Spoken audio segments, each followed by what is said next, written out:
Umaga, kumusta po? Narito po ulit ang update natin para sa lagay ng ating panahon.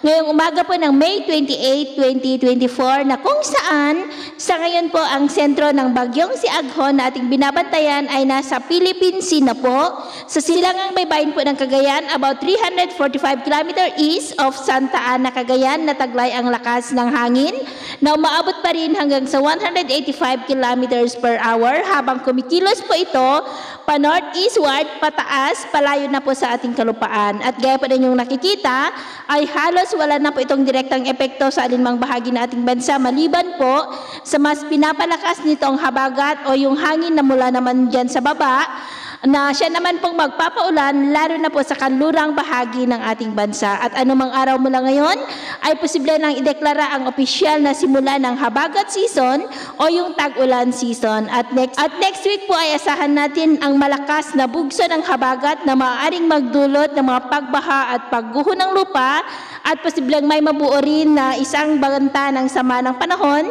na mula po dyan sa may South China Sea. At sa lagay ng ating panahon, southwesterly wind o mahinang daloy na nga ng habagat ang hangin na umiihip na po dito sa ating bansa na nagdudulot po ngayong madaling araw ng mga isolated rains dyan po sa may Zamboanga Peninsula, Sulu Archipelago, Northern Mindanao, Sultan Kudarat, Davao Oriental, ilang bahagi ng southern part ng Negros, Iloilo, Northern Cebu, Leyte, ilang bahagi ng Samar Provinces, Sorsogon, Palawan, Occidental Mindoro, Metro Manila, Bataan at Zambales. At mamaya ay sisikat po ang araw sa malaking bahagi ng ating bansa pero may tsansa pa rin ng maulap na kalangitan with isolated rains sa may Palawan, Iloilo, Occidental Mindoro, southern part ng Negros, Bohol, Northern Cebu, Leyte, Samar Provinces, Legazpi, Catanduanes, Metro Manila, Bataan, Sulu Archipelago, Zamboanga Peninsula, Sultan Kudarat, Sarangani at sa southern part ng Davao at Northern Mindanao. At sa atin naman pong mga baybayin,